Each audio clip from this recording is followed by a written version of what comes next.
Hey there, beautiful bride. I'm Jillian Rosich Kendrick, founder of My Best Wedding and MyWeddingPlanningCourse.com. Today is Wedding Wednesday, so I'm taking your questions, taking your comments, anything that you want to talk about. Go ahead and post it in the comments section below, and we'll get to answering your questions. And I don't have, oh, here's my notebook. Anyone who answers a question or anyone who asks a question on Wedding Wednesday and gets their question answered will actually get a free MyWeddingPlanningCourse.com notebook from me. And these are actually not available any longer to purchase on the website. We've had such a huge demand for these that we actually took them off the site. So now, hey Natasha, how are you? Thanks for joining. So now the only way that someone can get one of these notebooks is if you buy a course or you actually win one here on Wedding Wednesday. So like I said, it's Wedding Wednesday. Go ahead and type in your questions and comments below and we'll get to those. But one thing that I wanted to say, two announcements real quick actually, is one, I was just hired to plan a wedding like anniversary party in LA in mid-February. So if any of you watching are in LA and you're going to be there around like mid-February, I think it's like the 11th or 17th, something like that, go ahead and private message me and let me know, because I would love to see how many of my brides are out in the LA area, and maybe we can get together for coffee. I might do like a one-day training session. I'm not really sure, but definitely let me know if you're in LA and going to be around mid-February. I will be in town, so if we could do something really cool, that would be super awesome. So that's announcement number one. Announcement number two is we had a lot of fun yesterday listing basically a questionnaire on the site to see, you know, what do you want for today's topic for Wedding Wednesday to actually be, and the overwhelming majority said that they wanted to talk about decoration and food, which is awesome. So one thing that I wanted to talk about food in particular is food allergies. How do you deal with planning a wedding or planning a menu when it comes to either you having food allergies or other potential food allergies, and how do you deal with that, right? So the first thing that I recommend is you have to know that a food allergy exists in order to do anything about it, right? So what I actually did, I don't have one of my wedding invitations here, but what I actually did was on the RSVP card, it said to use the back of the card to list any like food allergies or any food requirements or anything like that that somebody had. So then when we received all of our RSVPs, people listed out, you know, this person's vegan, this person's vegetarian, this person's no dairy, no soy, no gluten, whatever it was. And then I was able to tailor my menu or tailor what they were getting for their food based on that feedback, which was actually really, really helpful. So if you think that you're going to have a lot of people who have food allergies, or if you yourself have food allergies, it's definitely highly recommended to figure that out and figure out who in your guest list is going to have a potential food allergy, and then you can deal with it from there. One thing that we had to deal with was one of Mike's cousins, actually, her baby is allergic to like a lot of gluten and different things, and so it was actually recommended that they bring their own food for the baby, just so that there wasn't anything like cross-contaminated and that he would be okay to eat, and he was fine, so that was great. But it was really interesting actually to learn all about the different food allergies in that way as well. But know that when you're working with a caterer, you're working with a kitchen, you're working with a hotel, these are service-based industries and service-based vendors that want to do good in order to help you, in order to get what you want.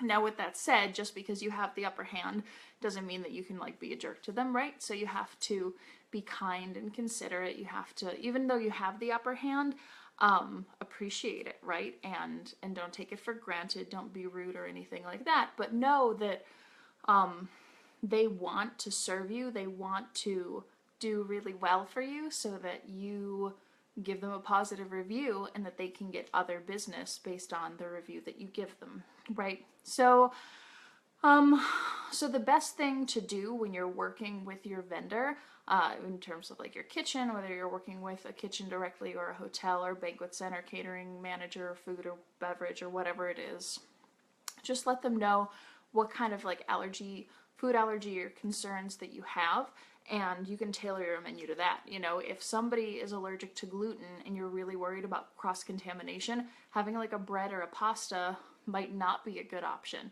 You might want to go with rice, or you might not want to do any kind of starch at all, or you might want to have starch that's like not part of like the regular menu or something. I don't know, but it really depends on what they have available and what you're willing to pay for, what allergies you have, what is available, what the kitchen can do, and what accommodations that they can make. And again, know that they're a service-based industry. They're looking to help you. They're looking to do good for you so that like I said, they can get that good review and they can get other business from that as well. But yeah, that would be my recommendation as far as food allergies goes.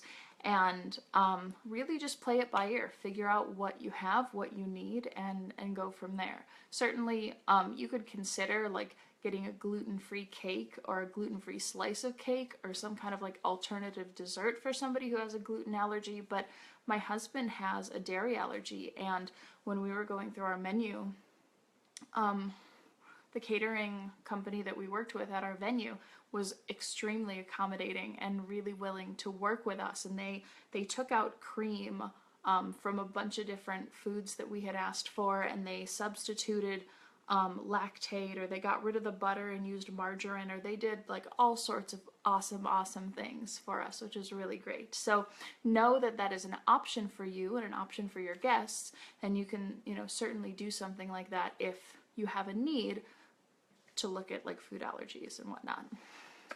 Anyhow, go ahead and comment your questions if you have any, and if not, I think we'll wrap up Wedding Wednesday. But yeah, anybody in the LA area, if you are around mid-February, I will be out in LA because I actually just got the contract back today that I've been hired to plan a wedding anniversary party, which is really exciting. So I will be out in LA mid-February, and if you're around, I'm thinking about doing like maybe a one-day retreat at a hotel. Maybe we can all get together for coffee or something. Not sure, but just kind of wanted to put it out there and see if I get any response back. So hope you have an amazing day, a wonderful Wedding Wednesday, and blessings to you in the wedding planning journey. If there's anything that I could do or help you with, please let me know. And don't forget to head over to myweddingplanningcourse.com, because I'm actually in the process of changing around a lot of things on the website. So go ahead and look for that. And if you have any feedback, I'd love to hear it. Awesome. Natasha says she's doing a barbecue. How do I accommodate for food allergies? So Natasha, that's a really good question. And again, like I said initially, it depends on what food allergies you have, right? You have to kind of survey what food allergies you have, right? So if you have somebody that, say like what would be something for barbecue? So pasta salad is something for barbecue, and someone who has a gluten allergy couldn't really eat like a pasta salad, right, with barbecue food.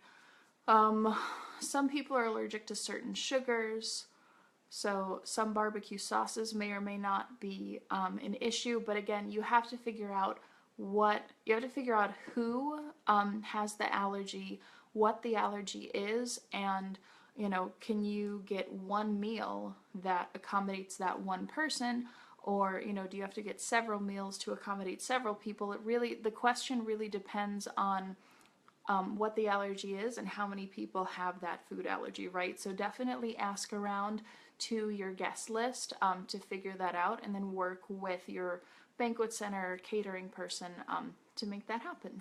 So great, good question. Hope you all have a wonderful day and a wonderful Wedding Wednesday. Again, check out myweddingplanningcourse.com because I'm making changes to the site that I hope you love. Feedback is much appreciated, and hope you have a wonderful day. I'll see you next week. Bye, guys.